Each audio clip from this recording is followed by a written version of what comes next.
নমস্কার বন্ধুরা, পর্ণকুটিরে সবাইকে স্বাগতম। তো এখানে দেখতে পাচ্ছ এগুলো কী শাক বলুন তো? এগুলো হচ্ছে ঘিমা শাক। তো এই ঘিমা শাকের এক নতুন রেসিপি আমি আপনাদের সামনে শেয়ার করব। তো এখন আমি এই শাকগুলোকে বেশ ভালোভাবে বেছে নেব, মানে এর যে নরম নরম অংশ সেগুলো নিয়ে নেব, আর যেগুলো শক্ত শক্ত ডাল সেগুলো ফেলে দেবো। তো চলুন তাহলে বেশি বকবক না করে এই রেসিপিটা শেয়ার করা যাক।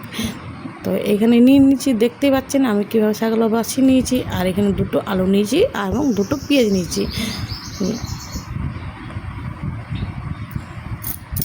আর এই যে এভাবে দেখতে পাচ্ছেন শাকগুলো বেশ ভালোভাবে দেখতে নরম নরম অংশগুলো নিয়ে নিয়েছি।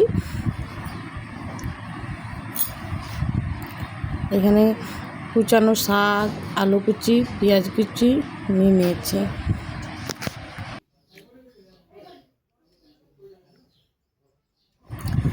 আর এখানে সরিষা আর সামান্য পরিমাণ জিরা আর বেশ কয়েকটা কাঁচা লঙ্কা। এই রেসিপিতে কিন্তু একটু ঝাল ঝাল হবে, আগেই বলে দিচ্ছি, তাই একটু বেশি করেই লঙ্কা নেবেন। কড়াই গ্যাসে চাপিয়ে কড়াই গরম হয়ে গেছে, এর মধ্যে সরষের তেল দিয়ে তেল গরম হয়ে এলে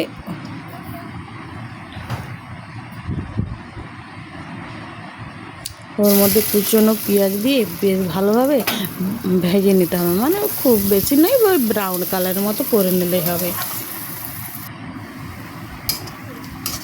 দেখতে পাচ্ছেন আমি কীরকমভাবে পেঁয়াজটাকে ব্রাউন কালার করেছি। এবারে ওর মধ্যে দিয়ে দেবো কুচনো আলু।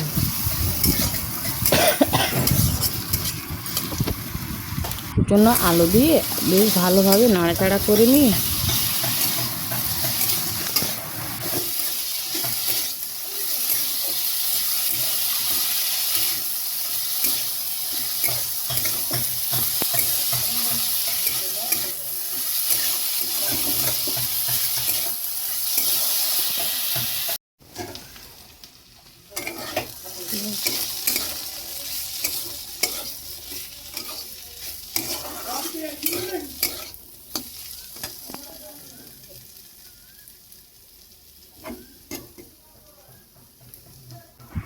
এবারে দিয়ে দেবো ওর মধ্যে শাক, কুচানো শাক।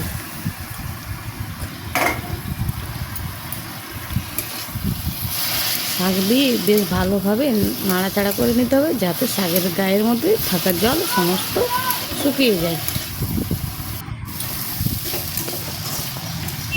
দেখতে পাচ্ছেন আমি কীরকমভাবে শাকটাকে বেশ ভালোভাবে আলু আর পেঁয়াজের মধ্যে মিশিয়ে নিয়েছি। এখন শাকের মধ্যে জল শুকিয়ে গেছে, ওর মধ্যে দিয়ে দেবো বাটা মশলা। বেশ দিয়ে ভালোভাবে কষাতে হবে, খুব বেশি না কষালে হবে, একটু সামান্য নাড়াচাড়া করে পরিমাণ মতো হলুদ আর স্বাদ মতো নুন দিয়ে আর ওই বাটি ধোয়া জল দিয়ে ভালোভাবে কষাতে হবে।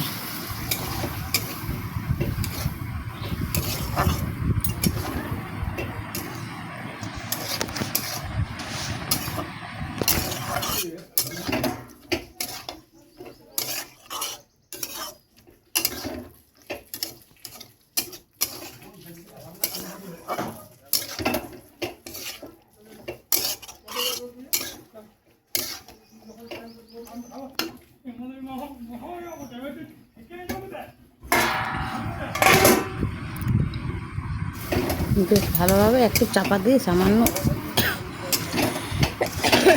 ঠান্ডা লেগে গেছে, এই ফ্রিজের জল খেয়ে এখন ঠান্ডা গরমে কী যে বলবে গলার অবস্থা, তাই সাউন্ড একটু ডিস্টার্ব হচ্ছে। সামান্য একটু জল দিয়ে বেশ ভালোভাবে নাড়াচাড়া করে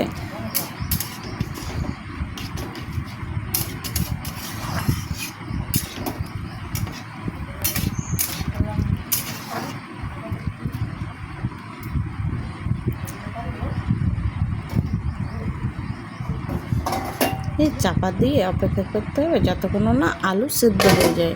বেশ আলু সিদ্ধ হয়ে গেলে বা শুকনো শুকনো করে নামিয়ে নিলেন এই ঘিমা শাকের চচ্চড়ি। এই ঘিমা শাকের চচ্চড়ি একবার এরকমভাবে বানিয়ে খেয়ে দেখবেন, তারপরে আমাকে কমেন্ট করবেন।